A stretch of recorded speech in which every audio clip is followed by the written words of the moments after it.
stop scrolling right now, because the coin in your pocket, the one you've probably given to your kid to buy sweets, could actually be worth hundreds, maybe even thousands of times its face value. Today I'm holding a 2009 British 2p coin, and if you look closely at what's on the back of it, you're going to understand exactly why coin collectors all over the world are hunting for this exact piece. By the end of this video, you'll know exactly what to check on your own 2p coins tonight. So don't skip ahead, because the detail that makes this coin special is easy to miss if you don't know what you're looking for. Hey everyone, welcome back to Coin Collection 1, the channel where we dig through old coin jars, car boot sales, and everyday pocket change to find pieces that are secretly worth a fortune. If this is your first time here, hit that subscribe button right now, because every single week on Coin Collection 1 we post new videos breaking down rare coins from the UK, the US, and beyond. And if you've already subscribed, thank you. Seriously, you're the reason this channel keeps growing. Now let's get into today's coin, because this one is a really good example of how a tiny minting mistake can turn a 2p coin into something collectors are willing to pay serious money for. What coin is this? So what we're looking at here is a standard-looking British 2p coin, dated 2009. On the front, or the obverse as collectors call it, we've got the portrait of Queen Elizabeth II, along with the inscription Elizabeth II D.G. Reg F.D.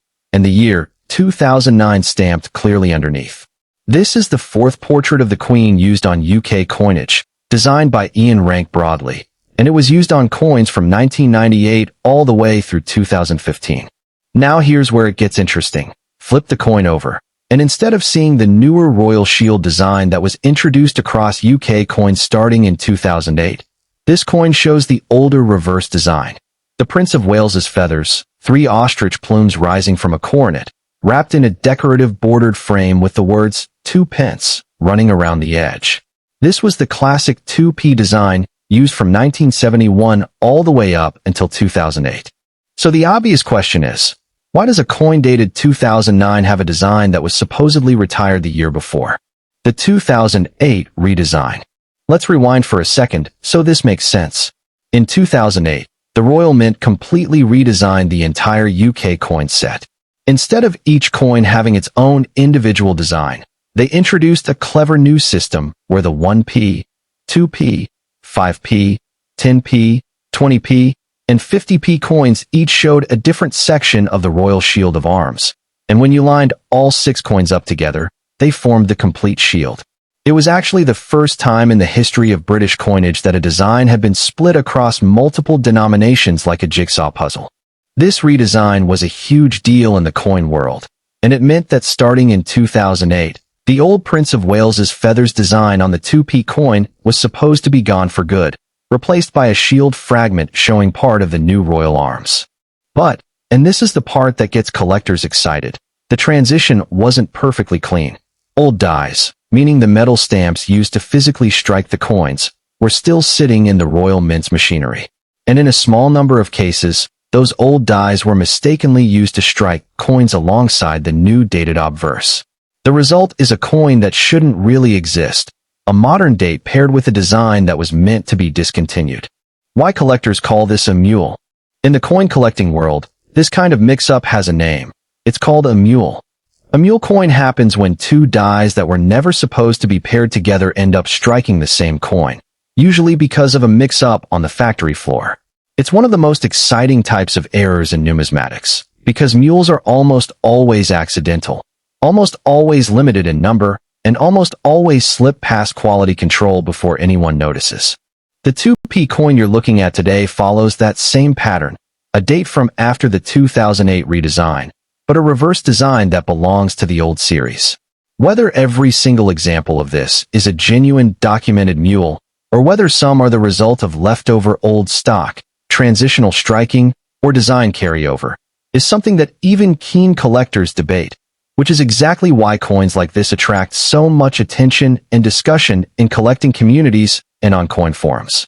What makes a coin like this valuable? Now let's talk about value, because I know that's why most of you clicked on this video. A few things drive up the value of a coin like this.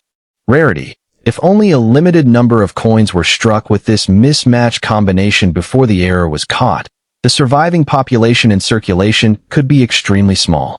Documentation and verification. Coins that have been examined and certified by a recognized grading service tend to command far higher prices at auction than unverified examples, simply because buyers have confidence in what they're purchasing. Collector demand.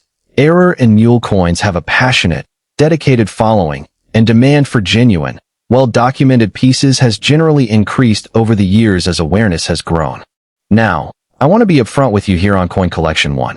I'm not going to throw out a random number and tell you this coin is definitely worth some huge amount, because that's exactly how a lot of channels mislead people. What I will tell you is that Error and Mule coins from this exact era of the UK redesign have sold for anywhere from a modest premium over face value, all the way up to hundreds of pounds for confirmed, well-documented, high-grade examples, and in rare, exceptional cases, verified pieces have gone even higher at auction. The only way to know what your specific coin is actually worth is to get it looked at by a professional grading service or a reputable coin dealer. How to check your own coins. So here's what I want you to do after this video. Go grab that jar of loose change sitting on your counter, or check your car's cup holder, and look for these three things. First, check the date. You're looking for coins dated 2008 or later. Second, flip it over and look at the reverse design. If it's showing the Prince of Wales's feathers instead of a piece of the royal shield, that's your first big clue. Third, check the condition. Is the detail sharp? Are the edges clean? Coins that have spent less time in circulation are going to be worth more to a potential buyer. If you find one, do not clean it. I cannot stress this enough. Cleaning a coin, even gently, can strip away value in the eyes of collectors and graders because it can damage the original surface, which is called the patina. Just place it in a soft coin holder or a small Ziploc bag and get it in front of someone who knows what they're looking at. Quick reminder before we keep going. If you're enjoying this breakdown, smash that like button, and if you haven't already, subscribe to Coin Collection 1. We post new coin hunting videos regularly, and trust me, some of the coins we've covered on this channel make today's find look small. Drop a comment below, and let me know if you've ever found a coin like this in your own change. Other coins to watch for. While we're on the topic, here are a few other UK coins worth keeping an eye out for, since they follow a similar theme of design mix-ups and limited errors. The 2008 undated 20p struck without a date entirely due to a die mix-up during the same redesign transition, and one of the most well-known modern British era coins. The 50p Kew Gardens design, a low-mintage commemorative coin that became one of the most sought-after 50-pence coins in circulation. Early transitional coins from the 2008 redesign. Any coin from this period where the old and new designs may have overlapped is worth a second look. The lesson here is that the years right around a major coin redesign are always worth paying closer attention to, because that's exactly when mix-ups like this one are most likely to happen. At the end of the day, coins like this remind us why coin collecting is such a fascinating hobby. These aren't rare gemstones locked away in a vault somewhere. They're sitting in everyday change, passed from hand to hand, completely unnoticed by almost everyone who touches them. The only difference between someone who finds a coin like this and someone who spins it on a candy bar is knowing what to look for.